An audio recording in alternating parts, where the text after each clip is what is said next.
Hey guys, this is the video for weeks 9 and 10 of distance learning. So our final videos for the year. And it's basically for the week of May 18th through the 22nd. And also, I guess, what would be finals when the assignments are actually due. So since y'all are taking the AP exam on Wednesday, or most of you are anyway, and since Monday's a holiday, I have everything due on the 27th, I'm sorry. And so obviously the big thing is taking that AP exam. I have one more set of primary source documents to look at to go along with our Slaughterhouse 5 unit. There's a short video of Muhammad Ali speaking about his choice to refuse to be drafted to fight in Vietnam. And I also have this article on, it's on Newsela, but I'm not asking you to do the Newsela assignment, just read the article, since, like I said, y'all have a lot going on right now. His testimony after he came back from serving in Vietnam. And so most of the questions deal with, the similarities and differences between the two speakers and what you find there, or comparing one or both of these documents with the novel and how they are similar or different in their discussion of the war. Okay. That being said, we also have our final questions for Slaughterhouse 5. And so this is truly the end of the Slaughterhouse 5 unit. We won't be doing a test even for a daily grade, although I think one or two of the questions that I have on here would have been short answer questions from the test if we'd taken it. But you can choose which ones you answer, just like always. And make sure you respond to some of your classmates. And then we have two other things. One of them is the book speed dating that I promised y'all we would do. This is a little different than normally we'd be doing it in the library, and y'all would be sitting at a table with a stack of books that you'd have a few minutes to look through. So because we're obviously not able to meet in the library right now, we're going to do kind of a virtual version of this. And just to be clear, it spells it all out in here, but this is to help you find some books to read for your summer reading. So for your summer reading, I'm asking you to read 2 novels. And with there's very little restriction as far as what novels you can choose. I don't want them to be novels that you've already read for a school assignment, and they need to be books that you can do assignments over. So if you're looking for something that's not from the list here that I've provided as a starting point, again, one of the major grades that we'll be doing in the fall will be an analytical essay. So if you're looking at a book, you might want to ask yourself, do I think this is a book I would be able to write a serious essay about? And there's lots of other books besides the ones on this list that meet that criteria. And the other major assignment that will go along with the summer reading is more of a creative project, but it involves looking at literary devices. So things like similes and metaphors and some of the more obscure ones that we'll see in the yellow pages. But so you'll want to make sure that one of the books that you choose at least has a range of those. But again, lots of novels do, not just the ones from this list. So looking at the list here, just to make it very clear and explicit what qualified a book to be on this list. I didn't just arbitrarily choose novels that I thought were good. In fact, there's some on here that I'm not actually a big fan of personally. But so these are all novels that have been listed at least 3 times on the free response prompt in the AP test since the year 2000.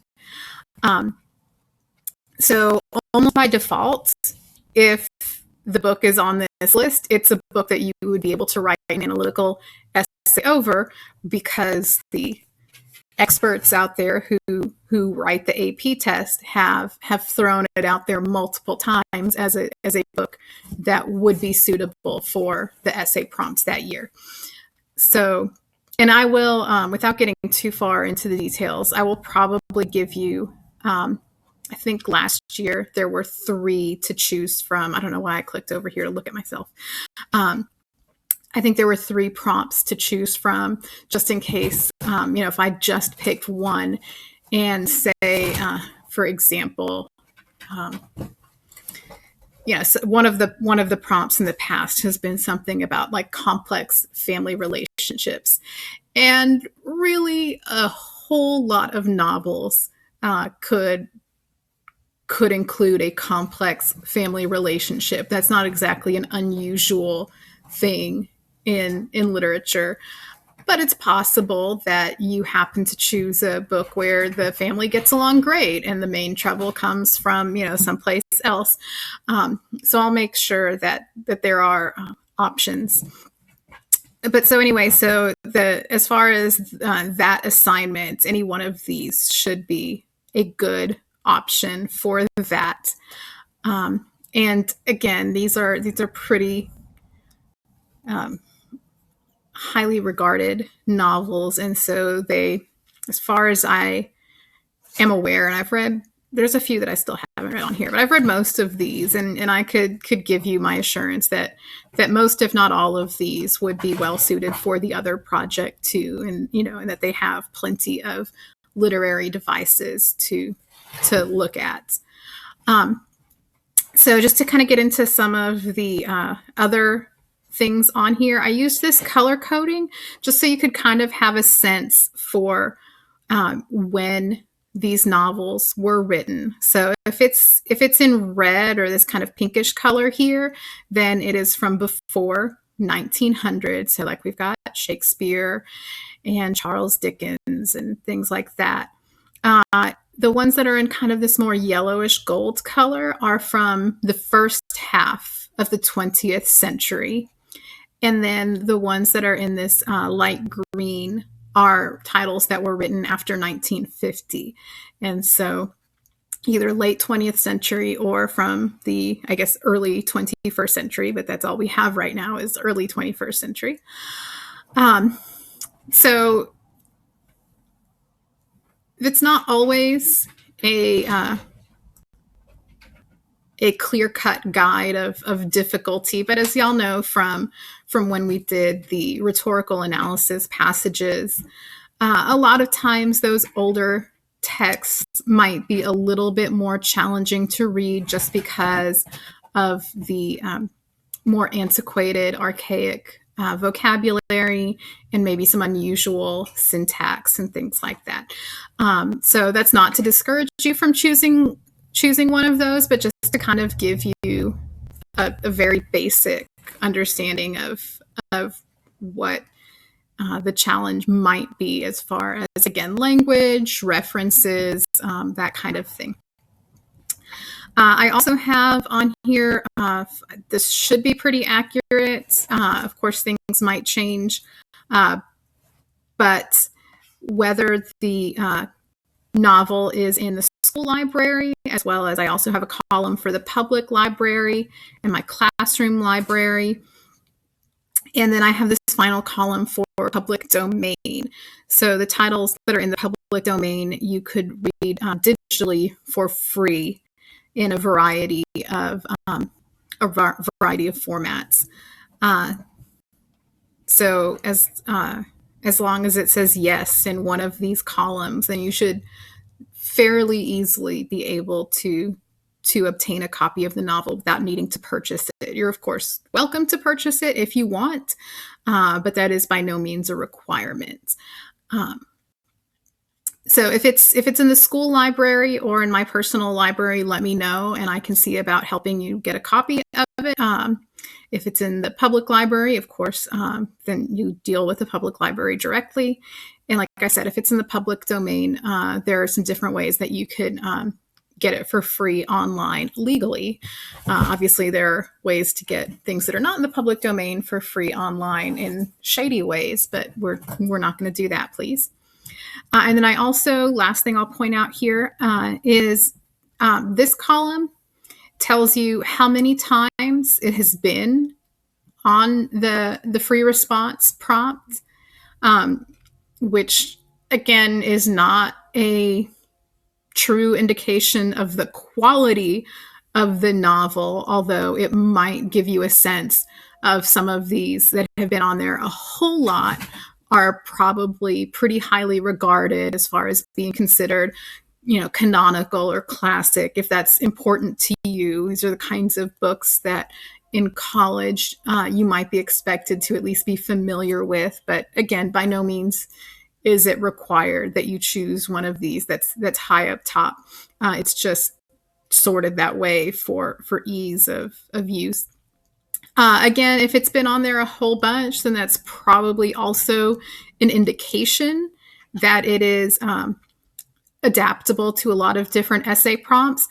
But some of these that haven't been on there as many times also, as you can see, happen to be some of the newer titles, because in recent years, the College Board has made a conscious effort to diversify the list of novels in a variety of ways, including, as you might guess when I said diversify, including gender and ethnicity, but also in terms of time period. So in more recent years, they have tried to add newer novels on there. And so some of these novels may have popped up only recently when they started to make that push to have books that were not part of the maybe more established canon. And then the link here is to the page on Goodreads for that title. And so you don't need to look at that for the speed dating assignment, but if you're trying to decide on a book to read for your summer reading, you may want to take a look at the reviews on here if you're having a hard time deciding on your two books. And so you could take a look through the reviews on here, which I personally find to be a little bit more dependable than the reviews on Amazon, but that's my opinion. So speaking of Amazon, that brings me to the main link, the one that's actually here where it says the title. So like I said, you are in no way being asked to purchase any books. I will do everything I can to make sure that if I have it, you can borrow it. If we have it at the library, I'll help you get it, even though obviously it's not officially open right now, but I'm pretty sure I can make that happen. So, but the reason I have the link to the Amazon page is so that you can complete the speed dating activity. So as you can see here, there's a few different categories that you're asked to rate each book, not all 97 or 95 or how many on there, but just pick 4 books that you want to spend a little bit of time with. So when we do this in the library with Miss Gabby, she, I think, usually sets the timer for, I want to say 3 minutes per book, something like that. So you can get this done in 15 minutes or less, really.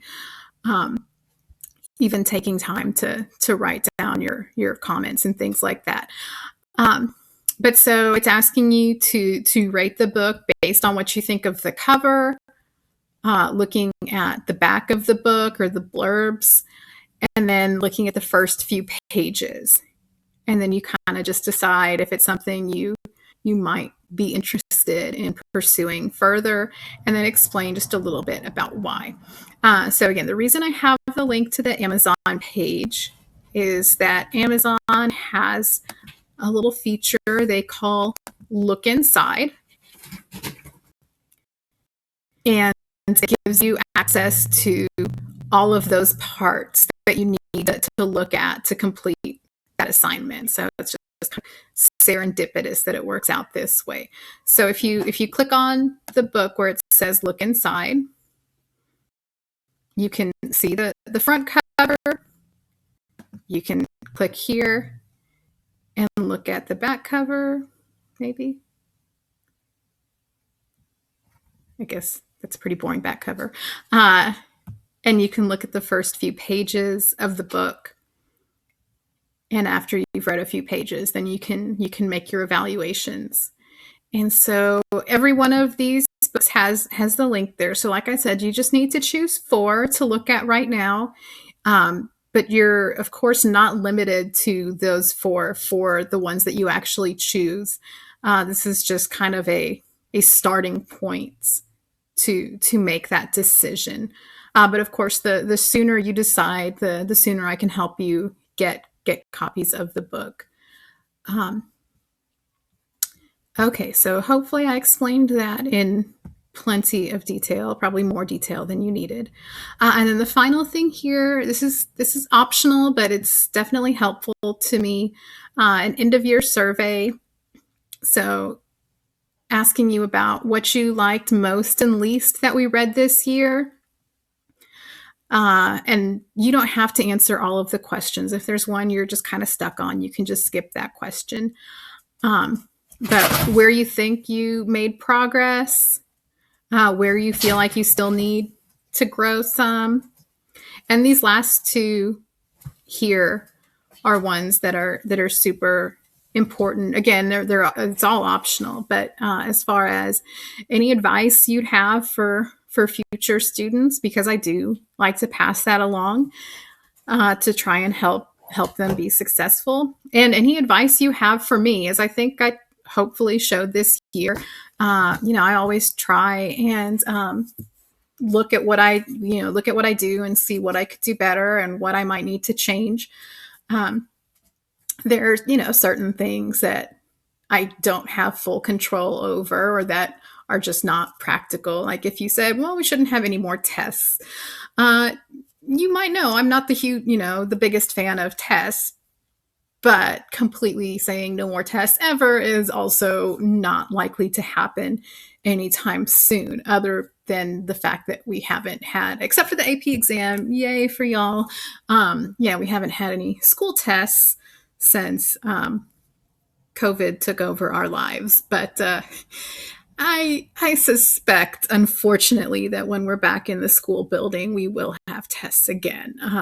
As much as we might dislike them and as many valid criticisms as we might have about them, probably not going away anytime soon. But if you have suggestions for, again, the types of assignments or the way the classes run or things like that, I am very much open to those suggestions and do value your opinion and your feedback on that. So if you are willing to share that with me, I appreciate it. All right. So I think that does it for the year. And I hope y'all are doing well, staying safe. Let me know if you have had any problems. Hopefully, since most of y'all already took a push, you already have a pretty good feel for submitting your responses and all of that. But if you have had any technical difficulties or need any help figuring some of that stuff out, let me know and I'll do whatever I can to help.